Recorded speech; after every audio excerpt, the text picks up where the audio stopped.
Students, अब हम आते हैं लाइव प्रोसेसेस चैप्टर के कॉम्पिटेंसी बेस्ड क्वेश्चंस। हम इसके कुछ क्वेश्चंस करेंगे। इससे आपको ये आइडिया लगेगा कि अब तक जो आपने पढ़ा है वो पूरी तरीके से आप समझे हो या नहीं समझे हो। तो आपका फर्स्ट क्वेश्चन है, where does food digestion occur in amoeba. Amoeba में फूड डाइजेशन कहाँ होता है? तो एज वी हैव स्टडीड, कहाँ होता है? Mitochondria, chloroplast, pseudopodia. स्यूडोपोडिया क्या है? स्यूडोपोडिया क्या है? एक फिंगर लाइक प्रोजेक्शन है, ठीक है, जिससे वो क्या करेगा? फूड को ग्रैब करता है। पर जो डाइजेशन होगा वो कहां होगा? फूड वैक्यूअल में होता है। ठीक है। Next question, how would you describe the function of bile. Bile के फंक्शन को आप किस प्रकार से डिस्क्राइब करेंगे? तो एस्टरिफिकेशन, हाइड्रोजनेशन, ऑक्सीडेशन, इमल्सिफिकेशन। हमने पढ़ा है कि ये जो बाइल होता है वो कहां फॉर्म होता है? लीवर में। ठीक है। और कहां स्टोर होता है? गॉल ब्लैडर में। इसका क्या वर्क होता है? इसका वर्क होता है breaking down of big fat globules into smaller one. तो इस प्रोसेस को कहते हैं इमल्सिफिकेशन। तो आपका राइट आंसर हो जाएगा D. Now which enzyme is responsible for the conversion of starch into maltose in human digestion. तो स्टार्च माल्टोज में कहां पे हुआ था? ये हुआ था हमारे माउथ में। माउथ में कौन सा एंजाइम था? नहीं, ये नहीं था, ये भी नहीं था, ये भी नहीं था। क्या था? सलाइवरी अमाइलेज एंजाइम, जो क्या करता है? ब्रेकडाउन करता है स्टार्च का इनटू माल्टोज। अब कुछ क्वेश्चन है असर्शन रीजनिंग के। आपको पता ही है कि सीबीएसई में स्पेसिफिकली, आरबीएसई में तो नहीं आते हैं, सीबीएसई में क्वेश्चन आते हैं, असर्शन रीजनिंग के क्वेश्चन आते हैं। क्या होते हैं ये असर्शन रीजनिंग के क्वेश्चन में? एक स्टेटमेंट दिया होता है, ठीक है, यहां पे एक स्टेटमेंट दिया है और एक दिया होगा उसका रीजन। ठीक है। तो एक असर्शन हो गया, मतलब एक स्टेटमेंट है, और एक उसका रीजन दे रखा है, और फिर दे रखे होंगे आपको चार ऑप्शन। ए ऑप्शन कहेगा कि आपका असर्शन भी सही है और आपका रीजन भी सही है, और ये जो रीजन है वो उसको पूरी तरीके से एक्सप्लेन कर पा रहा है, तो आपको ऑप्शन ए लगाना है। बी ऑप्शन कब लगाना है? कि असर्शन भी सही है, रीजन भी सही दे रखा है, पर ये जो रीजन है वो इस असर्शन को पूरी तरीके से एक्सप्लेन नहीं कर पा रहा है। ठीक है। फिर थर्ड हो गया कि असर्शन सही है, रीजन गलत दे रखा है। डी, असर्शन गलत है और रीजन सही है। तो असर्शन रीजनिंग के क्वेश्चंस के एक मैं आपको एक जनरल आइडिया बताता हूं कि जैसे एक समोसे की दुकान है, ठीक। अब असर्शन यह है कि दुकान ए का समोसा बहुत अच्छा है, यह असर्शन हो गया। उसका रीजन क्या होगा? तो रीजन दे रखा है कि दुकान ए में समोसे के लिए अच्छे आलू के मसाले का यूज किया जाता है। तो असर्शन ए क्या था? कि समोसा अच्छा है। रीजन क्या दे रखा है? कि अच्छे आलू के मसाले का यूज किया जाता है। तो दोनों ही सही है, ठीक है, ए भी सही है, आर भी सही है। मतलब जो रीजन है वो ए को सेटिस्फाई कर रहा है, पूरी तरीके से एक्सप्लेन कर रहा है, बिल्कुल कर रहा है कि वहां का आलू का मसाला अच्छा है, इसलिए क्या है, वहां के समोसे अच्छे। तो आपको ऑप्शन उस टाइम में लगाना ए है। अगर ये ऐसा दे रखा है कि समोसे, इस दुकान के समोसे अच्छे हैं, और रीजन ये दे रखा है कि वहां की कचौरी भी बहुत अच्छी है, तो है तो दोनों सही कि समोसा भी अच्छा है, कचौरी भी अच्छी है। पर क्या ये जो रीजन दिया है वो ए को एक्सप्लेन कर रहा है? नहीं कर रहा है। असर्शन क्या था? कि इस दुकान का समोसा अच्छा है, तो उसका रीजन भी उस समोसे से रिलेटेड होना चाहिए था। नहीं, वो नहीं है, वो कुछ और दे रखा है। तो मतलब असर्शन भी सही है, रीजन भी सही है, पर रीजन असर्शन को एक्सप्लेन नहीं कर पा रहा है, तो आप लगाएंगे बी। अगर असर्शन सही है, स्टेटमेंट सही है, और रीजन गलती दे रखा है, रीजन मतलब रॉन्ग दे रखा है, रीजन है ही नहीं, तो क्या हो जाएगा? वो आप सी लगाओगे। और स्टेटमेंट गलत दे रखा है, मतलब गलत स्टेटमेंट दे रखा है, और जो दूसरा रीजन वाला स्टेटमेंट दे रखा है वो सही है, तो आप ये लगाओगे डी ऑप्शन। तो चार ऑप्शन दिए होते हैं। तो इसमें असर्शन है, desert plant take in CO2 for photosynthesis during night. कि जो डेजर्ट प्लांट होते हैं, मतलब जो रेगिस्तान या रेत में, मतलब जो सूखे इलाकों में जो पाए जाने वाले पौधे होंगे, प्लांट्स होंगे, वो क्या करते हैं? फोटोसिंथेसिस की प्रोसेस में जो उनको कार्बन डाइऑक्साइड चाहिए होती है वो नाइट में लेते हैं। तो पता ही है, बिल्कुल सही, स्टेटमेंट सही है, तो असर्शन सही हो गया। Reason, in desert plants the stomata are closed during the day. तो आपको पता होना चाहिए कि जो डेजर्ट प्लांट होते हैं उसमें स्टोमेटल पोर जो होते हैं, जिनसे एक्सचेंज होना होता है, वो दिन के टाइम में बंद रहते हैं। उसका रीजन ये है कि वहां बहुत ज्यादा गर्मी पड़ती है, और स्टोमेटल पोर अगर खुले रहते हैं तो क्या हो जाएगा? वाटर का लॉस हो जाएगा। ठीक है। उससे बचने के लिए क्या करते हैं कि दिन में टाइम में क्या रखते हैं? ये स्टोमेटा बंद रखते हैं, और जो फोटोसिंथेसिस के लिए उनको CO2 चाहिए वो कब लेते हैं? वो नाइट में लेते हैं। तो in desert plant the stomata are closed during the day to conserve water by reducing transpiration. तो ट्रांसपिरेशन ना हो जाए करके दिन में स्टोमेटल पोर बंद रखते हैं, इसलिए रात में होता है। तो क्या ये रीजन भी सही है? बिल्कुल। तो क्या ये इसको पूरी तरीके से एक्सप्लेन कर रहा है? तो कर रहा है। क्यों? क्योंकि desert plant take in CO2। तो क्या करें कि जो CO2 है फोटोसिंथेसिस के लिए वो नाइट में लेते हैं। और रीजन क्या कह रहा है? रीजन ये बता रहा है क्योंकि स्टोमेटल पोर अगर खुले रहेंगे तो क्या हो जाएगा? ट्रांसपिरेशन की प्रोसेस से वाटर का लॉस हो जाएगा, तो वो कंजर्व करने के लिए क्या करते हैं, दिन के टाइम में स्टोमेटल पोर बंद रखते हैं। तो ये बिल्कुल रीजन इसको एक्सप्लेन कर पा रहा है। तो आपके हिसाब से ऑप्शन क्या होगा, ए भी राइट और रीजन भी राइट, और ये इसको पूरी तरीके से एक्सप्लेन कर पा रहा है। तो इस क्वेश्चन का आंसर मतलब जो ऑप्शन हो जाएगा वो क्या हो जाएगा, ए। नेक्स्ट असर्शन है trypsin is an important enzyme in the process of protein digestion in the human body. ठीक है, अपन ने पढ़ा है पेप्सिन और ट्रिप्सिन, ये दो एंजाइम होते हैं जो क्या करते हैं, प्रोटीन डाइजेशन के काम में आते हैं। बिल्कुल सही है, ठीक है, असर्शन सही है। रीजन क्या कह रहा है, trypsin break down proteins into smaller peptides. तो ठीक है, रीजन यही कह रहा है कि ट्रिप्सिन क्या कर रहा है, प्रोटीन को ब्रेक डाउन कर रहा है स्मॉल पेप्टाइड्स में। तो सही है, और ये इसको एक्सप्लेन भी कर पा रहा है, तो इसका भी क्या हो जाएगा आंसर, ये हो जाएगा। नेक्स्ट है the inner walls of the small intestine have finger like projection called villi. हमने स्मॉल इंटेस्टाइन में पढ़ा है कि स्मॉल इंटेस्टाइन की जो इनर वॉल होती है उसमें क्या होते हैं, फिंगर लाइक प्रोजेक्शन होते हैं, जिन्हें हम क्या कहते हैं, विली कहते हैं। नाउ ठीक है, ये बिल्कुल सही है। Which are rich in blood, उनके अंदर उनके चारों ओर क्या होती है, ब्लड कैपिलरीज होती है जिसमें ब्लड होता है। तो the inner walls of the small intestine have finger like projection called villi which are rich in blood. Correct assertion. Reason क्या कह रहा है, the villi have a large surface area to help the small intestine. तो वहां villis है तो उसका क्या रोल है, ठीक है, it has a large surface area to help the small intestine in absorption of digested food. तो जो डाइजेस्टेड फूड है उसके एब्जॉर्प्शन के लिए क्या बढ़ा देता है, सरफेस एरिया बढ़ा देता है, इसलिए विलीज होते हैं। तो बिल्कुल रीजन भी सही है, और रीजन पूरी तरीके से इसको एक्सप्लेन कर पा रहा है, क्योंकि ये क्या कर रहा है, उसमें फिंगर लाइक प्रोजेक्शन होते हैं which are rich in blood, और ये कह रहा है हाँ उसमें होते हैं क्योंकि सरफेस एरिया बढ़ाने के लिए होते हैं। तो ये ए भी सही, आर भी सही, और आर इसको पूरी तरीके से एक्सप्लेन कर पा रहा है, तो इसका भी आंसर हो जाएगा option A.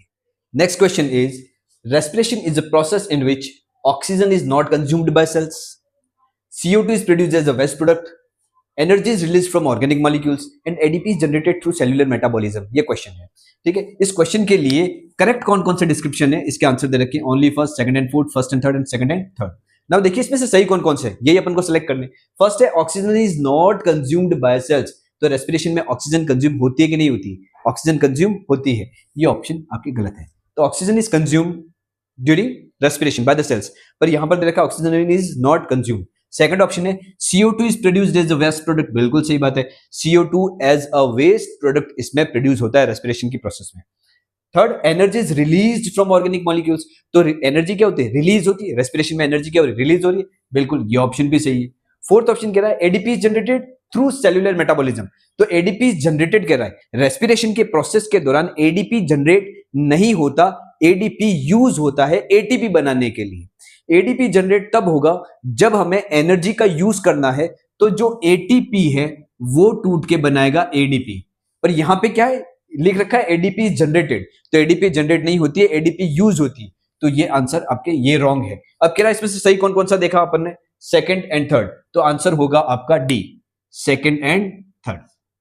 Next question is X is the vital energy carrier in the cell known for its role in powering various cellular. हमारी बॉडी में जो सेल्यूलर प्रोसेसेस होती है उसके लिए वाइटल एनर्जी सोर्स कौन सा है, एडिनोसिन टेट्राफॉस्फेट, एटीपी है ये तो पता है, पर इसकी फुल फॉर्म पूछ रखी है।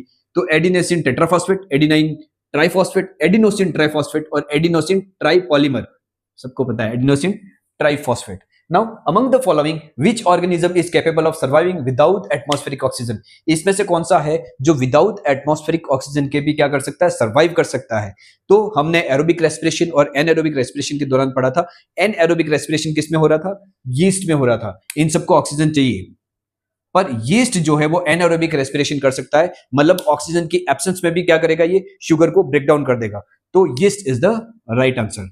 और ये कहां यूज होता है इसका, प्रोड्यूसिंग आपके जो ब्रेड वगैरह बनाते हैं, वाइन बियर वगैरह जो बनाते हैं उसमें इसका यूज किया जाता है, फर्मेंटेशन की प्रोसेस, शुगर को फर्मेंट कर देगा ये, ठीक है। Which of the following molecules not comprised of 3 carbon atoms. 3 carbon atom से कौन सा नहीं बना हुआ है, pyruvate, ethanol, lactic acid, all of this. तो देखिए इसमें से 3 कार्बन मॉलिक्यूल कौन सा है, तो आप देखेंगे एथेनॉल जो है C2H5OH, ये 2 कार्बन मॉलिक्यूल है। Pyruvate is 3 carbon molecule, lactic acid is 3 carbon molecule, ये तो ठीक है ही नहीं। तो ethanol is the right answer. Ethanol 2 carbon molecule है, 3 कार्बन मॉलिक्यूल नहीं है। नाउ असर्शन रीजन का यहाँ पे क्वेश्चन है, pyruvate is initially formed as a 6 carbon molecule, ठीक है। आपने रेस्पिरेशन ग्लूकोज ब्रेकडाउन पाथवेज में हमने पढ़ा हुआ है कि जो 6 कार्बन मॉलिक्यूल जो ग्लूकोज होता है वो फाइनली ब्रेकडाउन होता है साइटोप्लाज्म में पाइरुवेट में, and pyruvate is a 3 carbon molecule. कहां ब्रेकडाउन होता है इसका, साइटोप्लाज्म में। ये 6 कार्बन मॉलिक्यूल है। वो 3 कार्बन मॉलिक्यूल पाइरूवेट में ब्रेक डाउन होता है। यहाँ क्या कह रखा है, pyruvate is initially formed as a 6 carbon molecule, ये स्टेटमेंट गलत दे रखा है। रीजन क्या कह रहा है, pyruvate is synthesized within the cytoplasm, ठीक है, साइटोप्लाज्म के विद इन बनता है, serving as the inaugural stage of cellular respiration, और क्या काम करता है, रेस्पिरेशन के इनॉग्रल स्टेज का काम करता है। मतलब आप जो भी रेस्पिरेशन की प्रोसेस अब होनी है, जिसमें भी होती है, जिस भी ऑर्गेनिज्म में होती है, आपका फर्स्ट पाइरूवेट तो बनता ही है साइटोप्लाज्म में, उसके बाद की प्रोसेस सब में अलग अलग होती है, ठीक है। तो ये क्या कह रहा है कि as a serving as the inaugural stage, बिल्कुल सही है। तो आपका क्या है, ए रॉन्ग, आर करेक्ट, तो कौन सा ऑप्शन सही हो जाएगा, डी ऑप्शन। नेक्स्ट क्वेश्चन है, what role does the septum play in the human heart's functionality. तो ह्यूमन हार्ट में हमने पढ़ा था, ठीक है, ये ह्यूमन हार्ट था, हमने पढ़ा था, ये जो बीच का जो पोर्शन होता है, मस्कुलर वॉल होती है एक मोटी सी, उसका क्या रोल है, regulates blood pressure, prevent mixing of CO2 and oxygen rich blood, and produces blood cells, control heart rate. तो आपको पता ही है कि आपका जो ये वाला पोर्शन होता है हार्ट का, इसमें ऑक्सीजन रिच ब्लड आता है, और जो ये वाला पोर्शन होता है ये डील करता है आपके कार्बन डाइऑक्साइड रिच ब्लड से, और सेप्टम कहाँ है, बीचों बीच है। इसका मतलब ये क्या कर रहा है, prevent mixing of CO2 and O2 rich blood, oxygen rich blood and carbon dioxide rich blood ये मिक्स ना हो जाए, उससे प्रिवेंट करने का रोल होता है इसका। इसका आंसर है B. Next question, how do oxygenated blood travel from the lungs to the left atrium. तो आपके जो लंग्स होते हैं, लंग्स से ब्लड लेफ्ट एट्रियम में कैसे आता है, how do oxygenated blood travel from the lungs to the left atrium. तो हमने एक्सेप्शन के बारे में पढ़ा था कि एक ऐसी, ये कौन सा ब्लड फ्लो हो रहा है, अगर हम लंग्स से लेफ्ट एट्रियम में यहां पर ला रहे हैं ब्लड को, इट मीन्स ये कौन सा ब्लड है, ऑक्सीजन रिच ब्लड। और हमने बता रखा है कि एक ऐसी वेन है जो एक्सेप्शन है, जिसमें ऑक्सीजन रिच ब्लड फ्लो होता है, और वो होता है पल्मोनरी वेन। तो लंग से हार्ट तक ऑक्सीजनेटेड ब्लड लाने का काम एक वेन करती है, उस वेन का नाम है पल्मोनरी वेन। ये रहा उसका राइट आंसर, ये एक्सेप्शन है, क्योंकि बाकी जितनी भी वेन से उसमें क्या होगा, उसमें डीऑक्सीजनेटेड ब्लड यानी इम्प्योर ब्लड फ्लो होता है। Next, opening and closing of stomata is due to guard cell होगा इसमें कहीं ना कहीं, ठीक है, movement of water in and out of the guard cell, ये आंसर सही हो गया कि गार्ड सेल में क्या होता है, वाटर का मूवमेंट होता है inside and outside. As I told, अब मैंने आपको बताया था, ये सब चीजें समझा रखी, movement of water in and out of the guard cell. तो गार्ड सेल ही क्या करेगा, फंक्शनिंग कर रहा है स्टोमेटा को ओपन और क्लोज करने की। तो B option is the right option. Assertion कह रहा है, arteries carry oxygenated blood away from the heart to various parts of the body, ठीक है। तो जो आर्टरीज होगी वो क्या करेगी, ऑक्सीजनेटेड ब्लड है वो कहां ले जाएगी, the various parts of the body, ठीक है। असर्शन सही कह रहा है कि the arteries carry oxygenated blood away from the heart, heart से दूर ले जाती है, मतलब हार्ट से कहां ले जाएगी, लंग से ऑक्सीजनेटेड ब्लड आया हार्ट में, हार्ट से अब कहां जा रहा है, various parts of the body में जा रहा है। असर्शन सही है। रीजन क्या कह रहा है, veins carry deoxygenated blood from the body back to the heart. तो वेन्स क्या कर रही है कि ये जो यहाँ पर डीऑक्सीजनेट, हर एक सेल में जो CO2 बनी, और CO2 क्या चीज है, वो ब्लड में घुल जाएगी। अब ब्लड क्या कराएगा, डीऑक्सीजनेटेड ब्लड। अब इसको ले जाने का काम कौन कर रही है, इसको ले जाने का काम कर रही है वेन्स। तो मतलब असर्शन सही है और रीजन भी सही है, पर क्या रीजन असर्शन को सही एक्सप्लेन कर रहा है, नहीं। क्यों, क्योंकि ये असर्शन क्या कर रहा है, स्टेटमेंट क्या कर रहा है कि आर्टरीज जो है वो ऑक्सीजनेटेड ब्लड को हार्ट से दूर ले जाती है, उसका रीजन होना चाहिए कुछ। रीजन क्या कर रहा है, वेन्स जो है वो डीऑक्सीजनेटेड ब्लड को बैक वापस हार्ट तक लाने का काम करती है। तो ये स्टेटमेंट तो सही है, पर वो उसका सही एक्सप्लेनेशन थोड़ी है, उसका सही एक्सप्लेन थोड़ी कर रहा है असर्शन को। तो मींस इसका क्या हो जाएगा कि assertion is right, reason is right, बस reason is not explaining correctly assertion. तो इसका आंसर हो जाएगा आपका बी, ऑप्शन बी इसका सही आंसर हो जाएगा। Next assertion is, arteries have thick and elastic walls. Arteries है उसकी वॉल्स कैसी होती है, थिक एंड इलास्टिक होती है, बिल्कुल सही बात है, करेक्ट है ये बात। और रीजन क्या कह रहा है, arteries are tasked with the responsibility of conveying blood under high pressure, क्योंकि उसमें क्या होता है, हाई प्रेशर होता है। ये जो ह्यूमन हार्ट है उसमें यहाँ जो ब्लड आया है, अब यहाँ से जो ब्लड है वो पूरे पार्ट्स ऑफ द बॉडी में अपने चलता है, तो वो क्या है, फुल प्रेशर के साथ जाएगा। तो क्योंकि वो हाई प्रेशर के साथ चल रहा है, तो जो वॉल्स है, जो ब्लड वेसल्स है, वो कैसी होनी चाहिए, वो थिक भी होनी चाहिए और इलास्टिसिटी भी होनी चाहिए उसमें, ताकि उस प्रेशर को क्या कर सके, हैंडल कर सके। तो arteries are tasked with the responsibility of conveying blood under high pressure away from the heart, that is the reason they are thick and elastic. तो ये आपका मतलब असर्शन सही है, रीजन भी सही है, और रीजन क्या कर रहा है, असर्शन को पूरी तरीके से एक्सप्लेन कर रहा है। नेक्स्ट क्वेश्चन है, Which of the following structure is responsible for the filtration of blood to produce urine in mammals? तो filtration of blood, ये जो वर्ड है आप ध्यान रखिएगा, filtration of blood कहाँ होता है, ग्लोमेरुलस में होता है, ट्यूब्यूल्स में होता है, बाउमन्स कैप्सूल में होता है, कलेक्टिंग डक्ट में होता है। तो आपको पता है कि फिल्ट्रेशन ऑफ ब्लड जो होता है वो कहाँ होगा, ग्लोमेरुलस में होता है। आपका जो बाउमन्स कैप्सूल है वो क्या कर रहा है, वो तो कलेक्ट कर रहा है, ट्यूब्यूल में रीअब्जॉर्प्शन होता है, कलेक्टिंग डक्ट में लास्ट में क्या जाती है, यूरिन जाता है बन के। तो आपका आंसर होगा glomerulus. What process occurs within the nephrons of the kidney to selectively reabsorb waste and regulate the body's fluid balance?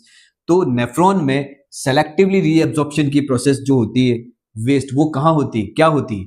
तो आपको बताना है ट्यूब्यूल्स में होती है, ठीक है, ट्यूब्यूल्स में होता है। मैंने बताया था आपको कि नेफ्रॉन का जो पीछे वाला पोर्शन है, जो ट्यूब जैसा स्ट्रक्चर है, वहां वो कौन सी साइट है, रीअब्जॉर्प्शन साइट है। तो tubular reabsorption is the right answer. बाकी ये urinary concentration, renal secretion and glomerulus filtration, ये सही नहीं है। What process occurs, next assertion reasoning का क्वेश्चन है, the glomerulus is responsible for filtering blood and producing urine. Glomerulus किस चीज के लिए रिस्पॉन्सिबल है, ब्लड को फिल्टर करने के लिए और यूरिन प्रोड्यूस करने के लिए। तो करेक्ट है, ठीक है।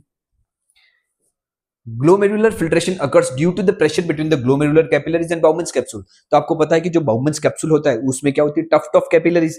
जो टफ्ट ऑफ कैपिलरीज है उसी को हम लोग क्या कहते हैं, ग्लोमेरुलस। ग्लोमेरुलस किसके अंदर होता है, बाउमन्स कैप्सूल में। तो बाउमन्स कैप्सूल में क्या हो रहा है, बहुत सारी कैपिलरीज है और उसमें प्रेशर से ब्लड जा रहा है। तो ये जो है, जो pressure between the glomerular capillary and Bowman's capsule, अब इसमें जो प्रेशर जनरेट होता है, क्योंकि वो ग्लोमेरुलस एक कप लाइक स्ट्रक्चर है और यहाँ पे बहुत सारी कैपिलरीज आ गई, तो दोनों के बीच में क्या होगा, एक प्रेशर जनरेट होगा, जिससे क्या होगा कि ब्लड में से कुछ यूजफुल एंड कुछ हार्मफुल सब्सटेंसेस क्या हो जाएंगे, कहाँ आ जाएंगे, बाउमन्स कैप्सूल में आ जाएंगे। तो ये भी रीजन सही है और यही रीजन है जो क्या कर रहा है, इसको सेटिस्फाई कर रहा है। The glomerular is responsible for filtering blood. क्यों होता है, क्यों, क्योंकि प्रेशर होगा ग्लोमेरुलर कैपिलरीज और बाउमन्स कैप्सूल के बीच में, that is the reason filtration होता है। तो ये बिल्कुल सही है, ए भी सही है, आर भी सही है, आर ए को सही एक्सप्लेन कर रहा है, आपका आंसर हो जाएगा option A. Next, plants do not possess excretory organs. Plants में एक्सक्रीशन की प्रोसेस तो होती है पर एक्सक्रीटरी ऑर्गन्स नहीं होते स्पेसिफिकली, जैसे हमारे ह्यूमन में है। तो ये करेक्ट है आपका, ठीक है, एक्सक्रीटरी ऑर्गन्स नहीं होते हैं। और इसका रीजन दे रखा है क्योंकि देयर प्रीडोमिनेंट फोकस, तो उनका फोकस खाली किसमें होता है, एब्जॉर्बिंग वाइटल न्यूट्रिएंट्स, कि वो न्यूट्रिएंट्स को एब्जॉर्ब करने में ही रह जाते हैं। तो ये रीजन जो है वो क्या है, वो गलत है। रीजन गलत है कि उनका जो फोकस होता है वो एब्जॉर्बिंग वाइटल न्यूट्रिएंट्स होता है। वो बिल्कुल जो प्लांट्स होते हैं वो एक्सक्रीशन की प्रोसेस करते हैं, पर क्योंकि उनकी वो प्रोसेस अलग है, उनकी वो जो मेटाबॉलिक जो बाय प्रोडक्ट्स बनते हैं उनका क्या करते हैं, कहीं रीयूज रिसाइकिल कर लेते हैं। जैसे ऑक्सीजन बन रही है फोटोसिंथेसिस की प्रोसेस के दौरान, तो क्या हो रही है, वो वापस यूटिलाइज हो रही है रेस्पिरेशन में। CO2 बन रही है तो फोटोसिंथेसिस में यूज हो रही है। तो उनका एक यूनिक वे है जिससे वो क्या कर रहे हैं, मेटाबॉलिज्म वेस्ट प्रोडक्ट्स को क्या कर रहे हैं, रीयूज, या फिर जैसे भी वो बाहर निकालते हैं, एक्सक्रीट करते हैं, वो भी उनका अलग वे होता है। तो ये गलत है कि there predominant focus lies in absorbing vital nutrients. तो ये सही हो गया, ये गलत है। इट मींस ए सही, आर रॉन्ग, तो क्या हो जाएगा आपका, सी ऑप्शन हो जाएगा, ठीक है। तो इस प्रकार से आपका जो चैप्टर है वो पूरी तरीके से कंप्लीट हो चुका है। हमने इसके एक एक टॉपिक को कवर किया है with the diagrams, with the question and answer और with hand written PDF notes. आपको इस वीडियो के लिंक में नीचे डिस्क्रिप्शन में जाओगे तो आपको क्या मिल जाएगा, आपको मिल जाएंगे हैंड रिटन PDF नोट्स, जो हाथ से लिखे हुए नोट्स है, पूरे चैप्टर के जो जो भी इंपॉर्टेंट पार्ट है सब कुछ लिखा हुआ है। उसके बाद आपको मिल जाएगा इस चैप्टर का टेस्ट पेपर मिलेगा PDF फॉर्म में, जो आपको टेस्ट देना है। आप टेस्ट दोगे और उसके बाद टेस्ट देने के बाद वहां पर आंसर के लिए भी आपको कहीं ढूंढना नहीं है। आंसर का भी एक अलग से PDF का एक लिंक दे रखा है, आप क्लिक करोगे तो आंसर वहां मिल जाएंगे आपको। तो उससे क्या होगा, you will be reaching out there और आप आंसर चेक कर पाओगे और आप पता कर पाओगे कि आपने अब तक जो पढ़ा है उसमें से समझा कितना है। नाउ अब आपको क्या करना है कि आप ये टेस्ट पेपर देने के बाद और आंसर चेक करने के बाद आप बिल्कुल आप कमेंट्स में आप लिखेंगे कि आपके कितने मार्क्स आ रहे हैं, आपको इस चैप्टर में कहाँ प्रॉब्लम आ रही है। देखिए, हमारा ये काम है कि आपको पढ़ाना है, पर आपको ये समझना होगा कि आपको जहां प्रॉब्लम आ रही है आप हमें इन्फॉर्म करें। आप बिल्कुल कमेंट में आप इन्फॉर्म कर सकते हैं, हमें बता सकते हैं कि इस जगह पर ये इशू आ रहा है, आप इस टॉपिक को थोड़ा और अच्छे से क्लियर करके दो। तो बिल्कुल आपको उस टॉपिक को बहुत अच्छे से और समझाया जाएगा। अगर आप चाहते हैं कि और क्वेश्चन को सॉल्व आउट किया जाए तो और क्वेश्चन भी सॉल्व आउट किए जाएंगे, बट इसमें यह है कि आपको फीडबैक बहुत ज्यादा जरूरी है। तो आप बिल्कुल कमेंट करिएगा। आप इस चैप्टर को एक नहीं, दो नहीं, तीन तीन बार अच्छे से देखिए। इस वीडियो में इस चैप्टर को, हर टॉपिक को जितने डिटेल में समझाया है, आप देखिएगा कहीं से भी कोई भी क्वेश्चन इसके बाहर नहीं जाएगा। सारे क्वेश्चन जो होंगे वो इसके अंदर से ही उठ कर आएंगे, क्योंकि मैंने इंपॉर्टेंट क्वेश्चंस तक करा दिए हैं। तो आई होप कि आप ये टेस्ट देंगे, आंसर चेक करेंगे और फिर आपका जो स्कोर है उसको आप कमेंट में जरूर देंगे। मैं ये विश्वास करता हूं कि आप ये वीडियो देख रहे हैं तो आप मुझे जरूर फीडबैक दीजिएगा कि आपको किस टॉपिक में क्या समझ में नहीं आया, ताकि मैं उसे और अच्छे से एक्सप्लेन कर सकूं। अगर आपको वीडियोस पसंद आ रहे हैं तो आपके जो फ्रेंड्स हैं जो 10th स्टैंडर्ड में हैं उनको ये वीडियो ज़रूर भेजें, ताकि ये उनको भी हेल्प आउट करेगा, उनकी भी मदद करेगा। क्योंकि ये बेसिक जो इनिशिएटिव जो मैंने लिया है वो इसीलिए लिया है कि मैं बच्चों की हेल्प कर सकूँ। आप बिल्कुल इस वीडियो को शेयर कीजिएगा, अच्छे से स्टडी कीजिएगा। मैं आपके लिए 10th साइंस एनसीईआरटी के बेस्ट टू बेस्ट वीडियो बना के ला रहा हूँ। तब तक के लिए कीप लर्निंग। Thank you.